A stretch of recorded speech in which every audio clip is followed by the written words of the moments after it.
Good evening, everybody. As all of you know, a few minutes ago, the grand jury deliberating the death of Michael Brown issued its decision. It's now come that either way was going to be subject of intense disagreement, not only in Ferguson, but across America. So I just want to say a few words suggesting how we might move forward. First and foremost, we are a nation built on the rule of law. And so we need to accept that this decision was the grand jury's to make. There are Americans who agree with it, and there are Americans who are deeply disappointed, even angry. It's an understandable reaction. But I join Michael's parents in asking anyone who protests this decision to do so peacefully.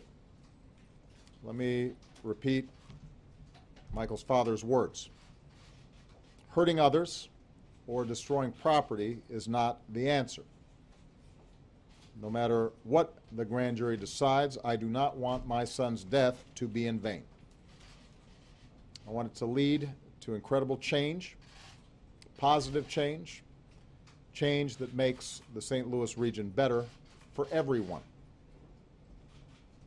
Now, Michael Brown's parents have lost more than anyone. We should be honoring their wishes. I also appeal to the law enforcement officials in Ferguson and the region to show care and restraint in managing peaceful protests that may occur. Understand, our police officers put their lives on the line for us every single day. They've got a tough job to do to maintain public safety and hold accountable those who break the law.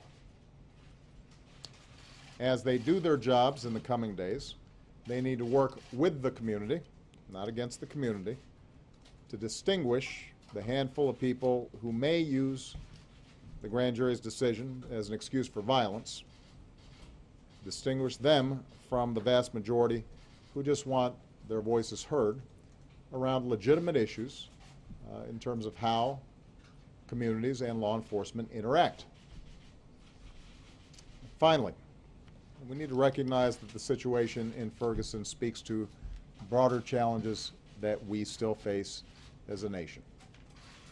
The fact is, in too many parts of this country, a deep distrust exists between law enforcement and communities of color. Some of this is the result of the legacy of racial discrimination in this country. And this is tragic because nobody needs good policing more than poor communities with higher crime rates.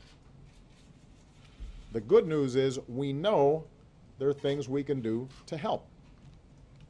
And I've instructed Attorney General Holder to work with cities across the country to help build better relations between communities and law enforcement. That means working with law enforcement officials to make sure their ranks are representative of the communities they serve. We know that makes a difference.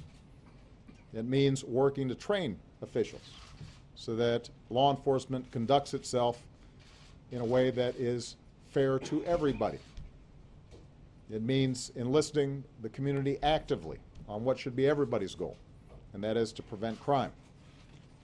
And there are good people on all sides of this debate, as well as in both Republican and Democratic parties, that are interested not only in lifting up best practices, because we know that there are communities who've been able to deal with this in an effective way, but also who are interested in working with this administration and local and state officials to start tackling much needed criminal justice reform. So those should be the lessons that we draw from these tragic events. We need to recognize that this is not just an issue for Ferguson, this is an issue for America.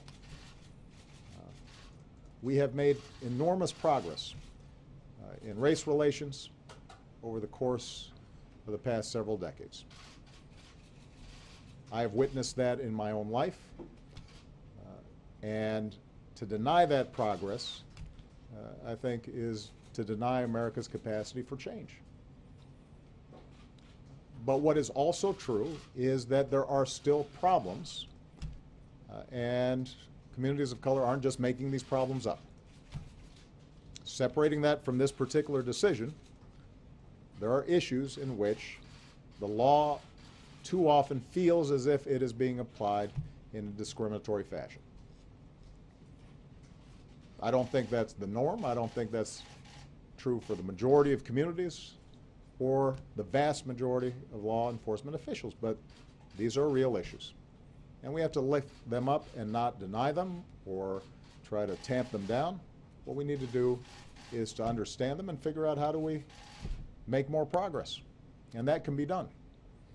That won't be done by throwing bottles. That won't be done by smashing car windows. That won't be done by using this as an excuse to vandalize property, and it certainly won't be done by hurting anybody. To those in Ferguson, there are ways of channeling your concerns constructively, and there are ways of channeling your concerns destructively. Michael Brown's parents understand what it means to be constructive. The vast majority of peaceful protesters, they understand it as well. Those of you who are watching tonight understand that there's never an excuse for violence, particularly when there are a lot of people in goodwill out there who are willing to work on these issues. On the other hand, those who are only interested in focusing on the violence and just want the problem to go away need to recognize that we do have work to do here, and we shouldn't try to paper it over. Whenever we do that, the anger may momentarily subside, but over time it builds up, and America isn't everything that it could be. And I am confident that if we focus our attention on the problem and we look at what has happened in communities around the country effectively, then we can make progress not just in Ferguson but in a lot of other cities and communities around the country. Okay? Mr. President, will you go to Ferguson when things settle down there? Well, let's take a look and see how things are going. Eric Holder's been there. We've had a whole team from the Justice Department there, and I think that they have done some very good work. As I said, the vast majority of the community has been working very hard to try to make sure that this becomes an opportunity for us to seize the moment and turn this into a positive situation. But I think that we have to make sure that we focus at least as much attention on all those positive activities that are taking place as we do on a handful of folks who end up using this as an excuse to misbehave or to break the law or to engage in violence.